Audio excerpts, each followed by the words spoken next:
We are we're learning the Maimer in Terah Or, Parashas Shmois. It's called Lehavin Maimer Azal al Pasuk, Ki Tevim Doidecha Miyayin. Understanding what it means that your love is better than wine. So, this Maimer is all about the idea of why we make brachas before the actual mitzvah. Before you light Shabbos candles, you have the bracha al hadik ner Shabbos kodesh. Before you wash hands, al natilas yadayim. All mitzvahs, there's a bracha. And as we're going to see, the bracha is over l'asiyasan. Over l'asiyasan in halachic terminology means that you make a bracha before you do whatever you're doing. But there's a deeper meaning in it. Over l'asiyasan is encompassing what you're doing. So the idea here is going to be that the mitzvah gets you to one level, the actual mitzvah. The bracha on the mitzvah raises you to a level you couldn't imagine before. The bracha is actually higher than the mitzvah itself. The bracha surrounds and envelops and encompasses the mitzvah. Yeah. And that's on this pasuk, ki toivim doidecha mi yoyin. So yoyin is going to be the actual mitzvah, and doidecha is your beloved, which is going to be the rabbinic, the bracha, which is only rabbinically ordained around it. So the Havin Maimer Azal Pasuk Kitavim Doidecha Miyoyin. This is a pasuk in Shiur, and Chazal tell us, it's a Gemara in Avodah Zarah, Arevi Molai Divrei Seifrim Yoser Miyena Shel Torah. That Divrei Seifrim, the words of the scribes, Seifrim is the way we refer to the rabbis. Usually you would call them Chachamim. Why do you call them Seifrim? Because there's a Sefer and a Sefer. A Sefer is the book, Sefer is the scribe. It's interesting that the rabbis, the very word that you call them Seifrim, implies they have the right to change the book. He's the sofer, the scribe, who wrote the book. Let's understand this word, alai, arevim alai. Now, we don't even pay attention to it, but what it means is the words of Chachamim are more dear on me, not to me, on me. And this is going to be the notion of how high the words of the rabbis reach. They are on me, they are encompassing the Eibishter, as opposed to the Yeno Shel Torah, which is the wine of Torah, going to be the actual wine, the study of Torah itself, the mitzvah itself. And let's begin. In Eksiv, Lehavot Shem Yuchayecha, to say, the Pasuk says, in Parashas Nitzavim it says, to love God because He is your life. That means like this. When you say to love God, why should you love God? What possible reason could there be to love God? Now, it's not possible to command someone, tell me, I should love, I don't know how to love. Pick up a cup. Clear, defined. But love, I don't know what it means to love. Yeah, but the pshat is, meaning, if you realize this, that God is your life, you will love God. What's the pshat, God is your life? This is giving you a reason. The kanoid, as we know, the key mishamish be'arba l'shonis. Key is an explanation, which means over here the apostle could say to love God, right? Not God who is your life, not because He's your life. It could be God, He's your life, basically gratitude. Okay. God gives you everything you have, so you need to love God. That's how we usually assume. Have a karas hatoiv. Wake up in the morning and say, thank you, God. Thank you for what? Thank you for giving me everything I have.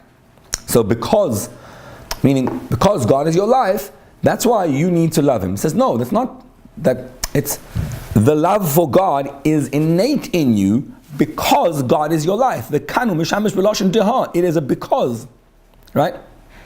Meaning it's not why God told you should love Him because I give you everything you have and I'm your life. No, you love God. It's not even you should love God. It's you do love God because hu chayecha. A human being who wants to take away his life is ill, is sick. Because human beings want to exist. You love yourself. All I'm telling you is, love God. You do love God because God is you. He is your life. Why? Because He's your life. What does it mean that Hashem is your life? God is the emanator of all. He gives everything to everything. He is the source of life, the source of pleasure. As the Pasuk says in Tehillim, with you is the source of life. Everything comes from God. The Pasuk tells us, whatever we have is God. So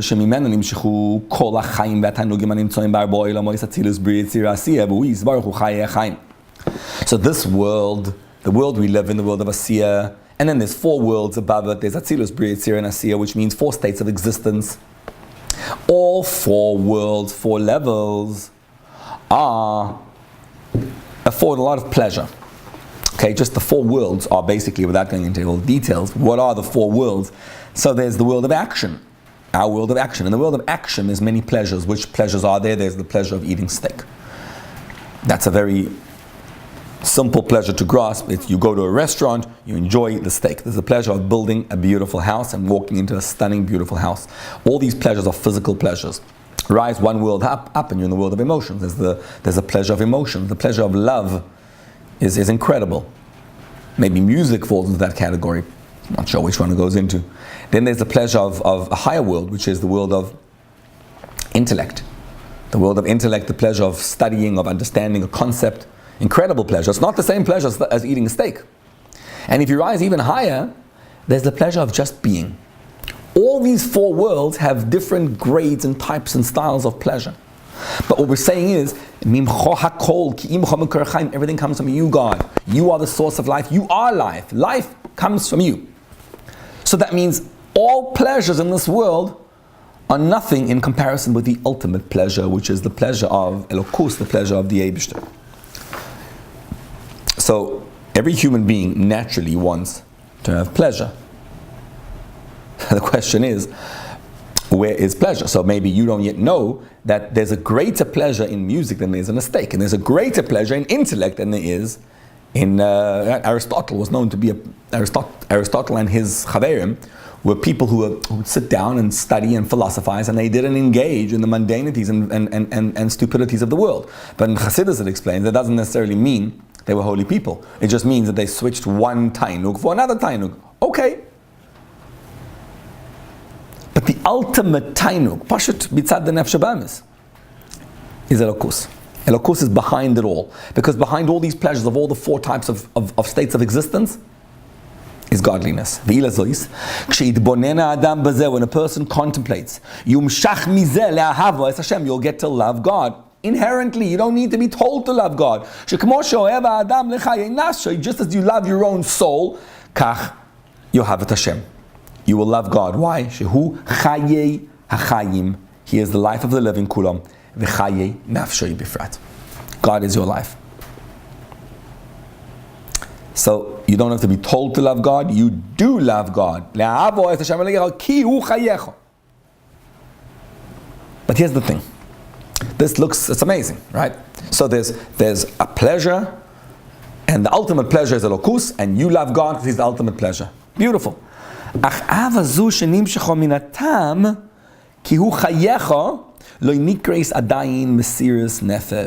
So you love God. Beautiful. But you gave a reason why you love God. The reason is Ki hu chayecha. That's not mesiras nefesh. Hanema b'posuk b'chol nafshecha b'chol moedecha. Me'achar shenimshecha min hatam ki hu chayecha. You're telling me you should love God. Why? Because He's the ultimate pleasure. So He's a pleasure. So you love God because of what you're getting from it. True, it's inherent in life. But there's a reason why you love God. Ki hu chayecha. So that's not the ultimate. The ultimate is going to be b'chol nafshecha b'chol moedecha, that you give it everything you got, that you love God above even any possibility of any tainuk, anything. It's just loving God inherently. The noidan it is known shebechinas tanto. What's tanto? Taimim, nekudas, tagim, and oisias. Hu b'chinas hanetzolim taimim b'chochma v'chulu. So let's first explain this. When you read the Torah, when you read the Chumash, the Torah itself, So what you're seeing is letters. Obviously, when you're reading Bereshis, Bara Elokim et Hashemayim v'Haaretz, it's a simple, most basic level is you're seeing shapes and forms which we call letters, Beis, Reish, Aleph, and Shin. But behind them is a deeper level, which is Tagim. Most of us have no idea what Tagim are. Rabbi Akiva was there, Tila Tilim Shalach, and the Tagim, which is the crowns and the letters, and he realized a whole different world in the Tagim. And then there's another world called the world of vowels, which we don't even Bechlal get to. We just know Bereshis. Well, it's not Bora Sheis, it's Bereshis. So there's Nekudas behind it also. And then there's the Taimim. Taimim is the trop. Bereshis, Bara Elokim, Eis Hashemayim ve'Eis Haaretz. Now, each one of those levels touches you on a deeper level. The Oisius is the world of Asiya. You're seeing the letters. A little child doesn't understand what he's saying at all, can read the words, and he'll say, I just read the word. Right? What about an adult? Or not an adult, a person who understands deeper. So he's going to read the words, and he says, yeah, in this word I see that there's a tag, and he grasps what's behind it. And then there's deeper to grasp than a kuda. So what we say is like this. These are the four worlds. They're basically, the Oisius is the lowest level, that's Malchus. The Tagim belongs to the world of Tiferes, it's the crown. Nekudas is in Bina, and Taimim is in Chochmah. Briefly, without going into detail, what that means is that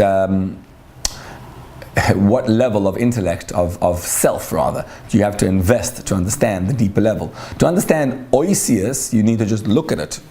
To understand Tagim, you need to invest your deeper level, your midos, let's say. Then you have to invest your Bina to understand the Nekudas, and your Chochmah to understand the Taimim. All we want to get over here is that the Taimim, Tam is the trop. Tam also means the taste. The Eibishter himself, the Matzil, is removed even from Chochmah. Chochmah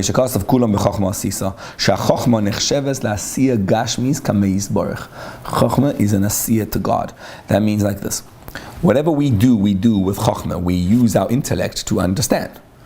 We use our intellect to do, to act, to feel.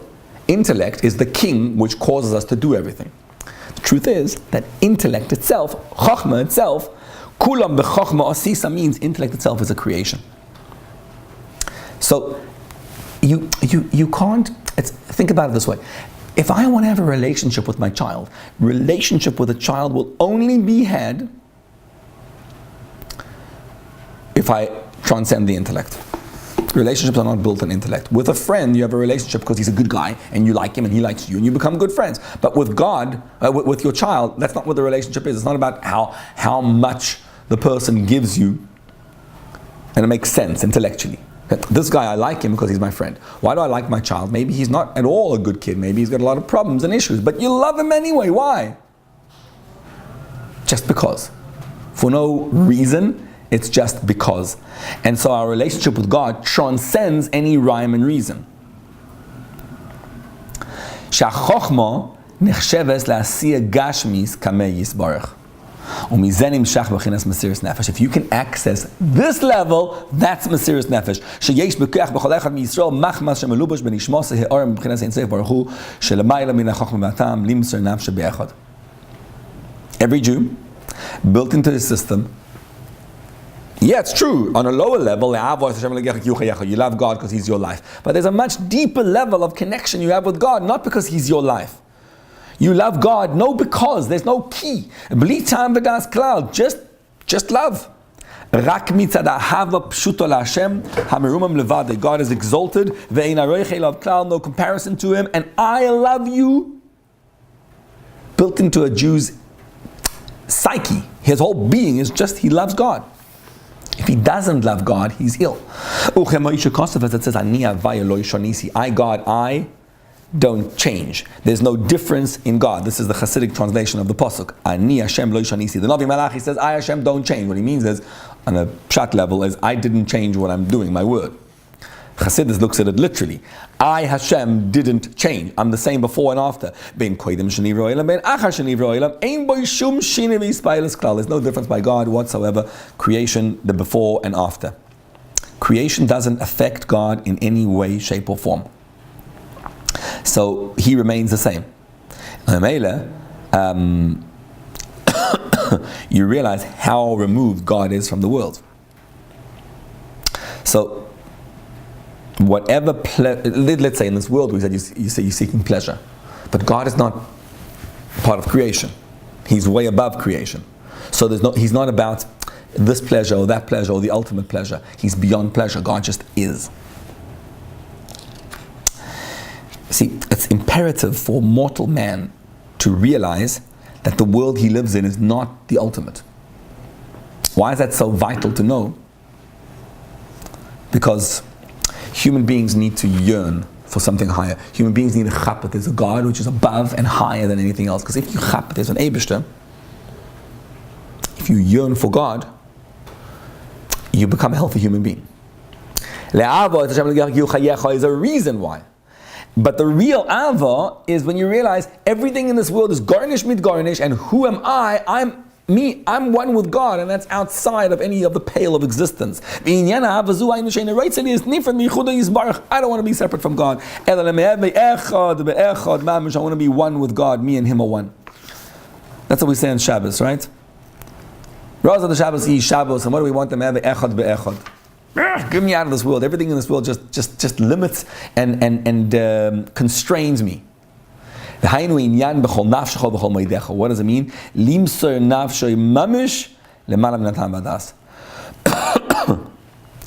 Give yourself over to God completely and utterly.